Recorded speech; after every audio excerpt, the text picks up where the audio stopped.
आपल्यावरती की बाबा रे तू जन्माला आलाय, जाणार कधी तुझं तुला माहित नाहीये, मग जगून घे, मस्त जग, आनंदी जग. हा संकेत भगवंताने या सगळ्या संकल्पनेतनं दिलेला आहे.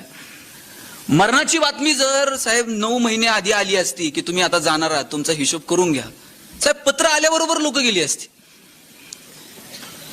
किती उपकार आहेत देवाचे की आपण कधी जाणार आहोत आणि सिस्टीम ठरलेली या काय कमवायचंय ते कमवा, इतकं भारी सांगून टाकलंय. हा तुम्ही जन्माला आला, जगून घ्या, काय कमवायचंय ते कमवा, पण सगळं तुम्हाला इथं ठेवून जावं लागणार आहे हे भगवंतानं सांगून टाकलेलं आहे. तुम्ही आता खुर्च्यांवरती बसलेला आहात, जे उभे आहेत त्यांना वाटेल का त्याला खुर्ची भेटली, ते एकच तासभर आहे. खुर्ची घेऊन जाता येते का घरी जाताना? हे सभागृहातले बाहेर सुद्धा नाही जाऊन द्यायचे. हे माईक वरती मी तासभर बोलेल, यानंतर उद्या दुसरं कुणीतरी बोलणार आहे. या सभागृहामध्ये आतापर्यंत अनेक मैफिली झाल्या असतील, आज